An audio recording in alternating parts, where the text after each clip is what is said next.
සුබ දවසක් ඉවොලියුෂන් ඔටෝ ආයතනයේ අපි පාරිභෝගිකයන්ට ශ්‍රී ලංකාවේ මාකට් එකට හඳුන්වලා දුන්නු මහින්දා ත්‍රියෝ ඉලෙක්ට්‍රික් සීරෝධ රථයේ අපි දැනට අලෙවි කරපු අපේ පාරිභෝගිකයන් කිහිප දෙනෙක් අද එනවා අපේ ආයතනයට. ඇත්තට මේගොල්ලන්ගේ පළවෙනිම පාරිභෝගිකයන් ටික ඒගොල්ලෝ ගත්තු වාහනවල ඒගොල්ලන්ගේ අදහස් කොහමද ඒගොල්ලෝ වාහනේ පාවිච්චි කරනවා මේ වෙනකොට සමහර අය කිලෝමීටර් 1000ක් 1500ක් වගේ දුවපු අය සමහර අය කිලෝමීටර් 200ක් 300ක් දුවපු අය. ඉතින් අද අපේ පළවෙනි වෙහිකල් ටෙස්ට් එක තියෙනවා ඒගොල්ලන්ගේ අපේ ටෙක්නීෂියන්ලත් එක්ක ඉලෙක්ට්‍රීෂියන්ලත් එක්ක.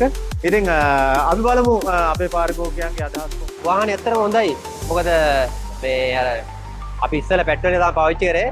අර පෙට්‍රල් එකේ අර කම්පැනි තත්ත්වයක් කියලා තියෙනවා. දැන් අර ෆෝන් එකක් උනත් රින්ස් එකට හොඳට ඇහෙනවා. හරි මේ පහසුයි ලේසි.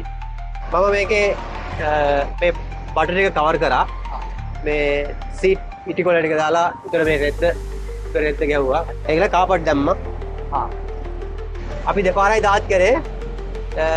දෙපාරක් දාත් කරලා කිලෝමීටර 134ක් දුවලා තියෙනවා. තව 87ක් දුවන්න පුළුවන්. අපි සාමාන්‍යයෙන් අපේ අපේ ඕෆ් වෙන මිස්ලව ගිහින් දාන්න පේෂන්ට්ලගේ වැඩවලට ඔය බ්ලඩ් බැංක් එකට යන්න බැංකුවට යන්න ඒ වගේ වැඩවලට අපි යූස් කරන්නේ ගොඩක්. මේක හරි ලේසි. ඇත්තටම මේ ඇක්සලරේටරේ ආපස්සට මේව කරාම වාහනේ කන්ට්‍රෝල් වෙනවා. බ්‍රේක් එක වැඩි යූස් වෙන්නෙම නැහැ. ගොඩක් අඩුයි. අර ඇක්සලරේටරේ අනිත් පැත්තට ස්ලෝ කරේ ගමන් වාහනේ ස්ලෝ වෙනවා. එකතන නවත්ත ගන්න තමයි බ්‍රේක් එක පැටලේ තියන්න ඕනේ. කකුල. த்ரீ வீல் வந்து கம்ஃபர்டபுள். So 100% comfortable. நல்ல ஹெவி ஒன்று ஸ்பீடில் போயிட்டு வங்கோல் எடுக்கவும் வேணுங்க. 2 டேஸ்க்கு ஒருக்கா சார்ஜ் பண்ணுங்க. இது நாங்கள் இது எவ்வளோ ஸ்பீடாக போயிட்டு ஸ்க்லேட்டரை விட்டாலும் ஒட்டோவோ அப்படியே ஸ்லோவாகும். பிரேக்கும் ஃபுல் கம்ஃபர்டபுள். பிரேக்கை கொஞ்சம் நார்மலாக வச்சா போதும். වාහනේ නම් ෆුල් පැටි. අපි කෙබලුතින් මේක එකට පහක විතර ලාභයක් තියෙනවා. මං උදේ 6ට විතර මම වැඩ පටන් ගන්නවා. මොකද මගේ ටාගට් එකක් තියෙනවා. රුපියල් 6-7000ක ටාගට් එකක් තියෙනවා. මොකද එකමාර වෙනකොට මම රුපියල් 5000ක් විතර හොයලා. කැමරට යන්නේ ටක් ගාලා ගිහලා බහිනකොට මේක චාර්ජර් එකට ගහලා. කොහොමද පැය එකමාර දෙයක් විතර යනකොට මගේ ආයි ෆුල් වෙනවා මේක. හෙඩ්ලයිට් හොඳයි. හෙඩ් ඩිම් දෙකම හොඳයි. හොඳට පැහැදිලි එළියයි.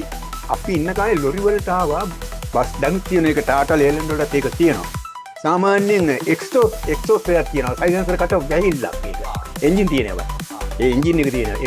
එක්ස්ටෝස් එකක් තියෙනවා. ඒකෙන් මේ ඇක්සලරේටර් අතරපොන් බ්‍රේක් කරන්න ඕනේ නැහැ. අර එක්ස්ටෝස් එකේ සයිලන්සර් කට වැහෙනවා. වැහෙනකොට ඔටෝ බ්‍රේක් වෙනවා. ඒ ක්‍රමය මේකේ තියෙනවා. මොන ක්‍රමයකින් දෙනවද කියලා මට තේරෙන්නේ නැහැ. මේක ඉලෙක්ට්‍රිකල් ඉන්න මේකේ බ්‍රේක් එක දැන් පල්ලමක් වුණත් බහිද්දී අපි 45ට 50ට හරි ගිහිල්ලා බහිද්දී මේක අත්තරම ගල අඩු වෙනවා. ඔටෝ බ්‍රේක් වෙනවා. ඒතර මේකෙන් ඊටු ටික පාගුවම ඉතින් ඒක හරියටම හරි. අරකට ඔටෝ බ්‍රේක් වෙනවා.